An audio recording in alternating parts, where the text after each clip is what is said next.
Assalamualaikum warahmatullahi wabarakatuh. Alhamdulillahirabbil alamin. Wa bihi nasta'inu ala umuri dunya waddin. Wassalatu wassalamu ala Rasulillah wa alihi wa sahbihi ajmain wa ba'du. Sebelumnya kita melakukan kegiatan, marilah kita bersama-sama berdoa, membacakan Al-Fatihah bersama-sama. A'udzubillahi minasyaitonirrajim. Bismillahirrahmanirrahim. Alhamdulillahirabbil alamin arrahmanirrahim maliki yaumiddin. Iyyaka na'budu wa iyyaka nasta'in. Ihdinas siratal mustaqim. Siratal ladzina an'amta 'alaihim ghairil maghdubi alaihim waladdallin. Anak-anakku sekalian yang Bapak banggakan, peserta Smart Trend Virtual 2021 SMA Plus Luar Ilmu Ciparai ya. Pada kesempatan kali ini insya Allah Bapak akan menjelaskan tentang fikih ya, fikih yang tentunya fikih ibadah. Itu Bapak akan menjelaskan tentang sholat fardu ya, bagaimana sholat fardu, apa saja yang mencakup syarat-syarat sholat ya. Baiklah, anak-anakku sekalian, silahkan kalian simak dan pahami ya materi yang Bapak akan sampaikan ini ya. Inilah tentang sholat fardu ya, sholat fardu. Sebelumnya kita ke sholat fardu, Bapak akan menjelaskan sedikit yaitu tentang fikih ya. Fikih itu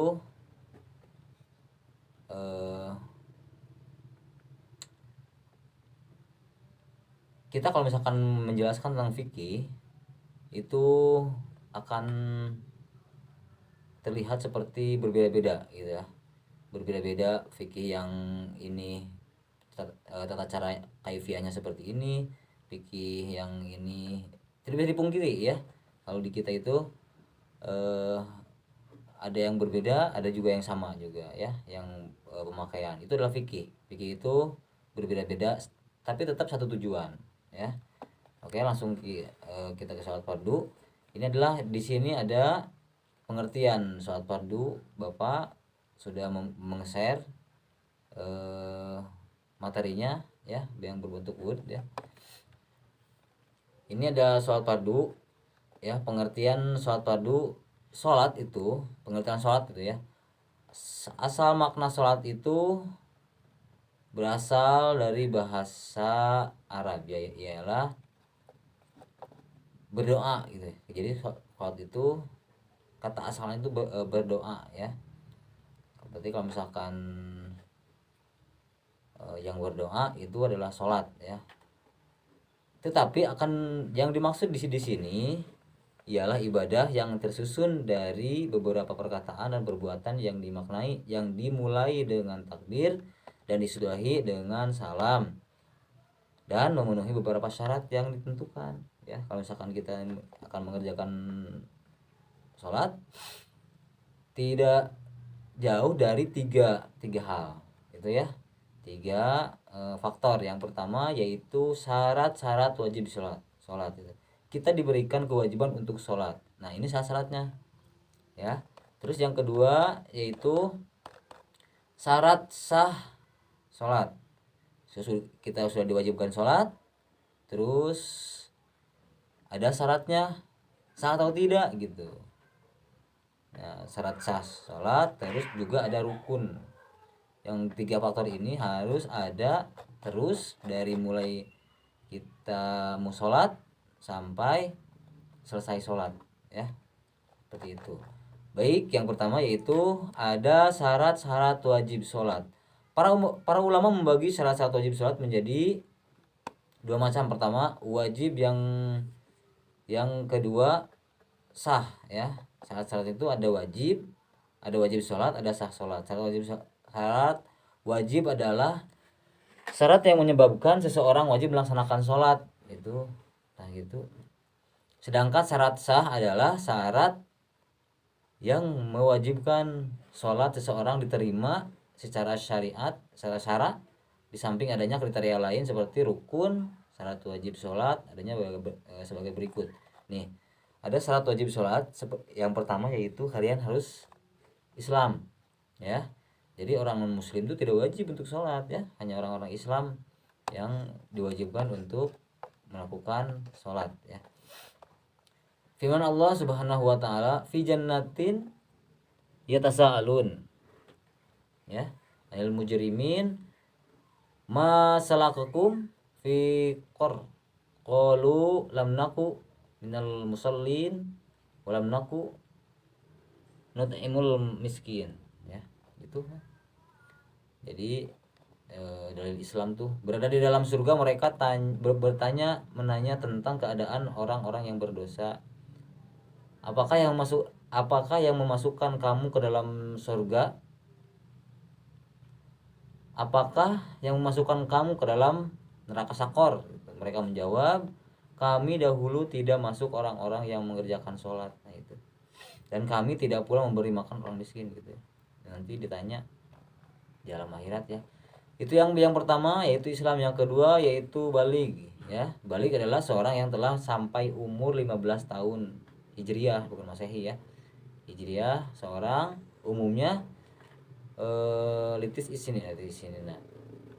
Umur mencapai 15 tahun, ya, tahun Hijriah, dari mulai lahir sampai 15 tahun, atau sudah mendapatkan satu tanda baik dengan inzal mimpi basah, ya, kalau yang berlaki-laki atau perempuan datang haid khusus bagi perempuan. Itu, ya, itu udah masuk balik. Yang ketiga yaitu berakal. Nah, orang gila mah, ya, yang kurang berakal dan sejenisnya seperti penyakit sawan yang sedang kambuh tidak diwajibkan sholat, ya. Orang gila tidak diwajibkan sholat. Kita yang normal yang berakal itu udah wajib sholat, ya. Yang 4 suci dari haid dan nifas, itu buat perempuan biasanya. Yang sudah haid, ya, itu wajib sholat. Suci dari haid dan nifas. Selama haid dan nifas itu haram sholat, ya, tidak diwajibkan untuk sholat. Kemudian yang berikutnya yang nomor 5 yaitu sampai dakwah. Bagaimana? Bila salah satu balad itu negara, ya. Balad negara atau kota, ya. Bila salah satu kota atau pulau yang tidak sampai dakwah, seperti dakwahnya para ulama, dakwahnya para wali, itu tidak masuk ke kota itu gitu, maka tidak wajib sholat bagi ahli pulau tersebut kecuali setelah datang dakwah. Soalnya kita Pulau Jawa, wah dari dulu Pulau Jawa mah dari dulu. Jadi Pulau Jawa itu dari dulu kita wajib sholat yang Islam. Kalau yang bagi yang non muslim tidak wajib untuk sholat, ya. Yang selanjutnya yaitu sejahtera anggota. Maka tidak wajib sholat bagi orang yang dilahirkan dalam keadaan buta dan tuli. Orang buta, orang tuli mah tidak wajib, ya. Mendengarkan, ya, orang tuli mau mendengarkan gimana, ya, dakwah tidak masuk orang tuli mah. Orang buta mau melihat bagaimana tata cara sholat, ya, cuman bisa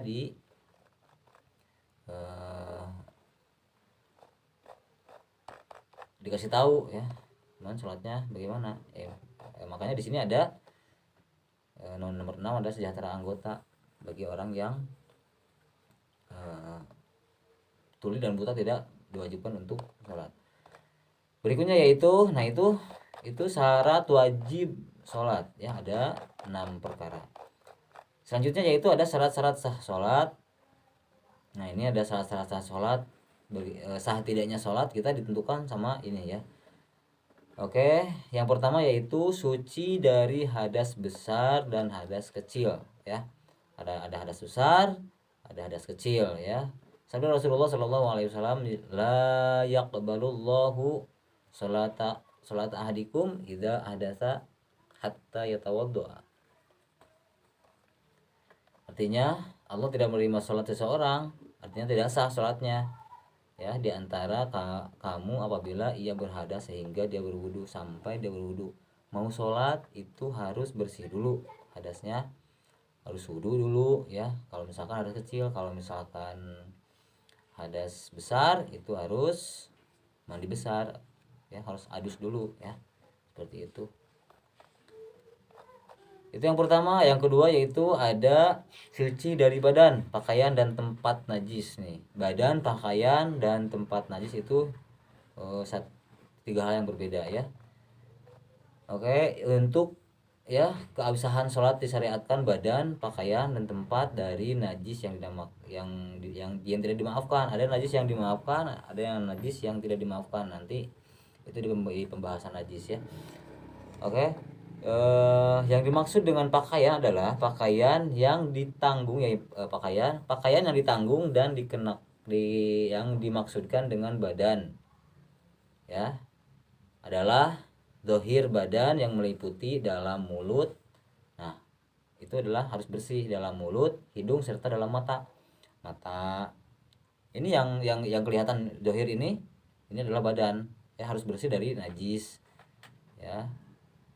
Najis ya, macam-macam najis yang nanti ada di pembahasan najis ya. Dan yang dinamakan dengan tempat sholat nih, tempat sholat adalah suatu yang bersentuhan dengan badan pakaian orang yang sedang sholat ya. Kalau kita berdiri ya, biasanya di batas dengan satu sejadah. Nah, itu satu sejadah itu tidak boleh ada najis. Kalau misalkan di luar ada najis, itu tidak apa-apa ya. Cuman kita harus tetap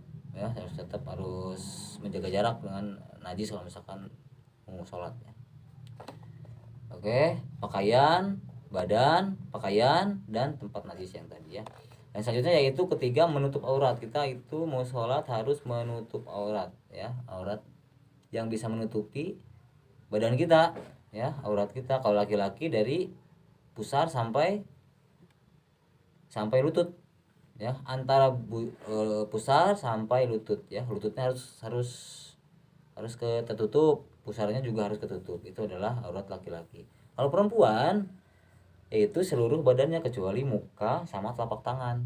Kalau buat perempuan ya, muka sama telapak tangan. Oke, itu harus tertutup.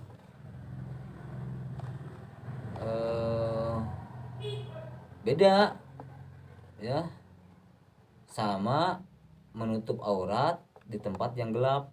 Kita tidak pakai apa-apa tapi ditutupnya sama aurat biar orang tidak melihat. Itu sama aja tidak menutup aurat ya, sholat di tempat yang gelap walaupun orang tidak bisa melihatnya ya, seperti itu. Oke, yang selanjutnya yaitu mengetahui masuknya waktu sholat. Kita itu harus mengetahui dulu masuknya waktu sholat. Bangun tidur mau sholat subuh, belum tahu sholat subuh, sudah kita sholat subuh, tidak sah sholatnya ya.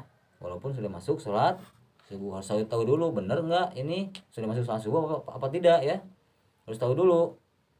Biasanya kalau misalkan ditentukannya dengan cara yakin, yaitu mengetahui dengan waktu matahari atau fajar. Kalau misalkan kalian bisa, itu ditentukan dengan matahari, biasanya jam segini. Nah, itu harus ngaji dulu, harus belajar dulu kalau kayak gitu. Biasanya kita ditentukan sama jam atau adzan yang ada di masjid-masjid gitu. Ya, itulah mengetahui masuknya waktu sholat. Selanjutnya yaitu menghadap ke kiblat, jangan ke selatan ya, jangan ke mana-mana, yaitu masuk menghadap ke kiblat atau ke Ka'bah yang sudah ditentukan sama ulama. Kalau misalkan kita tahu, kita tinggal mengikuti aja masjid-masjid. Nah, gitu. Kalau di rumah bagaimana kiblatnya? Ya. Harus tahu dulu masjid. Biasanya orang pakai kompas ya, biasanya pakai kompas atau di ini dulu ke orang yang bisa kalau di rumah. Hati-hati kalau yang sholat di rumah ya, banyak yang tidak menghadap kiblat ya. Barat itu bukan kiblat, barat ya. Matahari muncul dari timur ke barat. Barat itu bukan kiblat. Kiblat itu ya kiblat ya, biasanya dari Indonesia itu sampai ke Mekah itu biasanya nyerong ke kanan sedikit gitu. Ikutin masjid-masjid lah ya. makanya sholatnya di masjid ya bagi yang laki-laki. Selanjutnya yaitu semuanya itu syarat sholat itu ada 5 semuanya ya. Yang selanjutnya yaitu ada rukun sholat. Nah ini juga ini pas ibadahnya kita harus ada nih rukun, jangan sampai nggak ada. Kalau misalkan nggak ada satu udah batal sholatnya ya. Yang tadi yang 2 itu sebelum kita melakukan sholat. Nah sebelum kita melakukan sholat, nah ini pas kita melakukan sholat itu adalah rukun sholat. Kalau rukun sholat hilang satu itu kita sholatnya harus diulang lagi ya, berarti batal. Oke, ini ada rukun sholat ya. Kita mengambil mazhab dari Imam Syafi'i ya. Rukun sholat menurut mazhab Syafi'i ada 13, antara lain ini sudah dimusyawarahkan bahwa kita ya ngambil rukun sholat yang mazhab ini ya. Kalau ada yang madhab lain juga tidak apa-apa ya. Yang pertama yaitu ada niat ya. Arti niat ada 2, yaitu niat menyengaja. Menyengaja itu kita sengaja untuk melakukan sesuatu, sengaja disengaja, bukan tidak disengaja ya. Jangan tidak disengaja. Kita tidak disengaja menyenggol orang, itu beda sama disengaja menyenggol orang, itu beda ya. Kita sengaja mau sholat sama tidak disengaja mau sholat, beda itu ya. Kita sengaja dari rumah untuk mengerjakan sholat, suatu perbuatan ya, suatu perbuatan dengan adanya kesengajaan ini, perbuatan dinamakan ihtijari, kemauan sendiri. Jadi bukan dipaksa ya, bukan dipaksa untuk sholat. Jadi ada kemauan sendiri. Biasanya anak-anak harus dipaksa dulu, anak-anak ya. Kalau yang sudah balik harus dengan kemauan sendiri ya. Kayaknya tidak dipaksa sama penjahat harus sholat kamu sholat. Bisa seperti itu. Kita harus kemauan karena udah masuk sholat, karena kewajiban ya kita melaksanakan sholat. Yang kedua itu niat pada syarat ya. Asal yang tadi yang pertama asal niat, asalnya niat itu menyengaja ya. Kalau misalkan niat pada syarat itu yang menjadi rukun sholat dan ibadah yang lain, yaitu menyengaja suatu perbuatan karena mengikuti perintah Allah supaya diridhoinya gitu ya. Kita mengerjakan sholat karena Allah, bukan karena yang lainnya ya.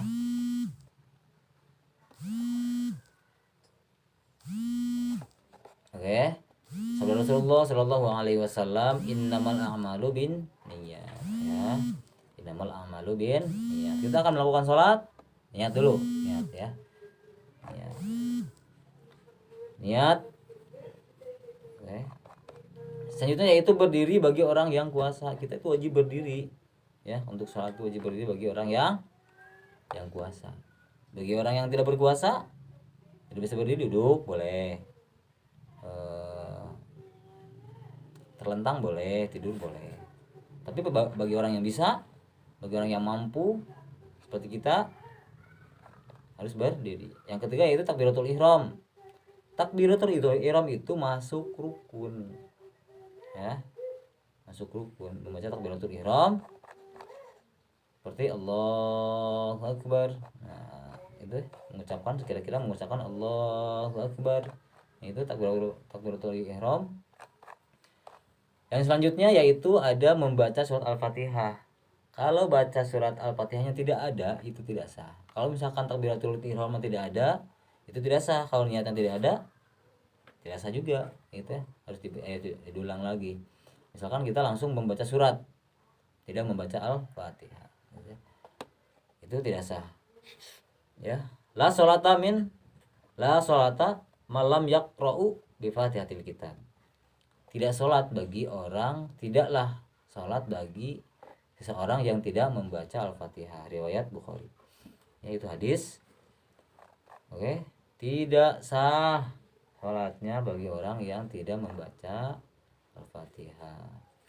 Syarat-syaratnya nih Al-Fatihah, kita membaca Al-Fatihah tertib, mualat terus-terus, jadi tidak Alhamdulillahirabbil alamin diam dulu, nah mualat itu. Ar-Rahmanir-Rahim diam dulu. Tidak seperti itu ya. Jadi mualat itu harus terus-terus tertib.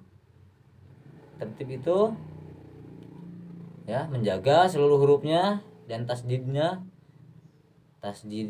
Bismillahirrahmanirrahim. Alhamdulillahirabbil alamin. Ar-Rahmanir-Rahim. Maliki yaumiddin. Iyyaka na'budu wa iyyaka nasta'in. Ihdinas siratal mustaqim. Siratal ladzina an'amta 'alaihim ghairil maghdubi 'alaihim waladdallin. Amin. Nah itu tasdidnya, makharijul hurufnya, saktahnya ya. Itu semuanya harus jelas ya. Kalau jelek ya kayak tidak membaca Al-Fatihah, makanya harus bagus makharijul huruf sama tasdidnya. Oke, itu Al-Fatihah. Yang kelima yaitu ruku ya. Ruku syarat ruku ada 4, sah rukun sebelumnya ya. Rukun sebelumnya itu harus sah dulu, baru rukunya sah. Kalau misalkan rukun sebelumnya tidak sah, rukunya juga tidak sah. Tidak bermashadkan yang lain, tidak bermaksud yang lain gitu. Harus bermaksud karena Allah, tumaninah dengan yakin ya. Ruku sama tumaninah. Tumaninah itu diam dulu, habis ruku diam, biqadri subhanallah ya, biqadri subhanallah sudah. Makanya ada banyak bacaan, ada ya subhana rabbiyal a'la, ada lagi banyak sekali ya bacaan-bacaannya. Kalau misalkan ruku Allahu akbar samillahu liman hamidah, karena tidak ada tumaninah, itu batal sholatnya. Seketika batal sholatnya. Harus ada tumaninah ya. Allahu akbar samillahu liman hamidah, tidak ada biqadri subhanallah. Allahu akbar subhanallah samiallahu liman hamidah rabbana lakal hamd. Nah itu ruku ya. Selanjutnya yaitu i'tidal. Oke. I'tidal, apa itu i'tidal? I'tidal pada istilah bahasa Arab bersamaan dengan arti i'tidal pada istilah syara ya, adalah kembali orang sembahyang kepada hal sebelumnya, sebelum ruku. Sebelum ruku kita berdiri ya, berdiri terus ruku ya, kembali lagi ke berdiri lagi. Nah, itu i'tidal ya. Saat i'tidal yaitu sah rukun sebelumnya, tidak memaksakan yang lain ya. Harus khusyuk kita lagi sholat, lagi menghadap Allah Subhanahu wa taala. Jadi dimaksudkan untuk karena Allah ya. Yaitu yang ketiga yaitu tumaninah. Tumaninah yaitu yang tadi ya, yang tadi harus diam sejenak ya. Diam sejenak itu juga harus karena Allah ya. Sabda Rasulullah SAW, sumarfa hatta ta'dila iman gitu kan. Kemudian bangkitlah engkau sehingga berdiri tegak untuk i'tidal. Riwayat Bukhari dan Muslim. Tidak melebihi panjangnya ukuran Fatihah kecuali i'tidal rakaat terakhir. Nah, kembali dulu seperti semula. Jadi i'tidalnya tidak melampaui panjangnya itu, panjang diamnya itu tidak melampaui ukuran Fatihah ya. Kecuali rakaat terakhir, rakaat terakhir boleh ya, i'tidal lama. Oke, yang selanjutnya yaitu sujud ya. Sujud itu ada 3 syarat sujudnya itu ya. Syarat sujudnya itu ada 3. Yang pertama yaitu sah rukun sebelumnya. Kalau i'tidalnya sah, berarti rukunnya juga sah. Yaitu tidak memaksakan yang lain ya. Tidak dimaksudkan yang lain. Ya artinya sujudnya itu karena kita lagi sholat, karena kita sedang menghadap Allah, karena Allah ya, bukan karena sujud yang apa-apa ya, bukan karena sujud yang lain gitulah. Itu adalah sujud dimaksudkan untuk sujud kepada Allah Subhanahu wa taala. Ya, syaratnya yang ketiga yaitu tumak ninah dengan yakin. Harus ada tumak ninahnya. Sujud plus tumak ninah. Tumak ninah itu yang tadi. Ya. Berhenti sejenak, biqadri sekira-kira kita mengucapkan subhanallah, ya. Oke, yang selanjutnya yaitu duduk antara dua. Oh, syaratnya itu belum selesai. Sujud dengan 7 anggota. Anggota mana aja? Dahi, ya, dahi harus terbuka, jangan tertutup. Jangan seperti ini. Kalau laki-laki. Kalau perempuan juga. Ya, kalau perempuan juga yang pakai mukena atau pakai kerudung, jangan tertutup dahinya, harus terbuka. Ya, tidak sujud atas suatu yang bawa dalam sholat, yang terbawa dalam sholat. Ya, kita terbawa, laki-laki biasanya pakai sorban, atau hati-hati bagi perempuan, ya, itu tempat sujud kena mukena atau hati-hati, ya, tempat sujud mukena sampai sini aja, jangan sampai dahi itu ke tempat sujudnya, ya. Bagi yang laki-laki hati-hati sorban, kalau yang pakai sorban, ya, sorban ke bawah, ketutup lagi, terus naik lagi, yang kedua kali itu langsung batal, ya. Terus yang selanjutnya yaitu tahammul dengan kepala, ya. Ini tahammul dengan kepala, ya, sujud. Oke, yang selanjutnya yaitu duduk antara dua sujud serta tumak ninah. Ya, setelah sujud kita duduk antara dua sujud, ya. Itu ada tumak ninahnya di situ, ya.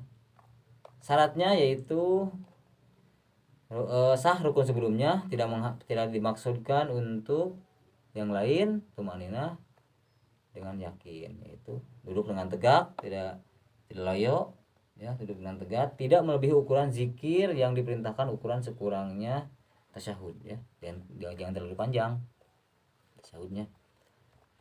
Oke, selanjutnya yaitu duduk akhir, ya, duduk akhir, kalau istilah kita at-tahiyat akhir gitu, tasyahud akhir. Duduk akhir, untuk tasyahud akhir, ya, selawat atas Nabi Shallallahu Alaihi Wasallam dan atas keluarga beliau, keterangan yaitu Amar Rasulullah Shallallahu Alaihi Wasallam, beliau selalu duduk ketika membaca tasyahud dan selawat, itu membaca tasyahud akhir. Itu duduk akhir beda sama tasyahud akhir. Duduk dulu, kita harus duduk terus membaca tasyahud akhir. Kalau misalkan syaratnya tidak duduk, kita boleh dong membaca tasyahud akhir, at-tahiyatus sholawat, at-tahiyatul mubarakatus sholawatut thayyibaturillah, atau as-sholawatulillah al-ayyah, ya, sampai akhir. Yang itu harus duduk dulu baru membaca tasyahud. Dinamakan tasyahud akhir karena padanya ada sebutan 2 kalimat syahadat, itu, ya. Selanjutnya yaitu membaca sholawat kepada Rasulullah Sallallahu Alaihi Wasallam. Kalau misalkan tidak ada sholawatnya, ya, asyhadu an la ilaha illallah, harus ada di situ. Allahumma sholli ala Muhammad wa ala ali Muhammad. Allahumma sholli ala sayyidina Muhammad wa ala ali sayyidina Muhammad, ya. Itu harus ada. Terus memberi salam, ya. Dalam mazhab Syafi'i yang wajib adalah salam pertama. Namun demikian, bila terjadi hal yang membatalkan dan setelah salam pertama dan sebelum salam kedua, maka sholat itu dianggap batal kecuali ada rencana untuk sekali salam, ya. Macam seperti itu, salam yang pertama itu wajib, yang kedua sunnah, ya. Yang pertama wajib, yang kedua sunnah. Selanjutnya yaitu menertibkan rukun, ada 13 semuanya, ya. Yaitu menertibkan rukun, tertib dari takbiratul ihram sampai salam itu tertib. Tidak sampai dari niat sampai salam itu tertib, ya. Tidak terbalik, ruku dulu terus salam, terus niat, terus takbiratul ihram, ya, terus ruku. itu harus dari tertib ya, tersusun. Niat, takbiratul ihram, Al-Fatihah, terus yang berikutnya seperti itu ya. Baiklah anak-anak, mungkin materi sholat wajib dari Bapak sampai di sini dulu ya. Semoga bermanfaat, kalian fahami ya dan amalkan ya sebagai bekal kalian untuk melakukan sholat, sebelum sholat, dan sampai kalian selesai sholat ya. Itu adalah ada mencakup tiga unsur: syarat-syarat wajib, syarat sah, dan rukun sholat, seperti itu ya. Oke, demikian materi dari Bapak. Selanjutnya jangan lupa kalian akan kasih Bapak tugas ya.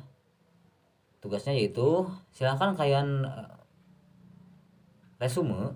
Oke, kalian tulis syarat wajib sholat, syarat sah sholat, dan rukun sholat. Kalian tulis poin-poinnya saja, tidak usah pakai keterangan ya. Poin-poinnya saja kalian salin di buku kalian untuk nantinya dikumpulkan untuk menjadi nilai. Baiklah, oke, sampai di sini. Mohon maaf apabila ada kata yang salah ya. Semoga bermanfaat buat kalian, buat Bapak juga, buat kalian juga ya. Wabillahi taufiq wal hidayah. Wassalamualaikum warahmatullahi wabarakatuh.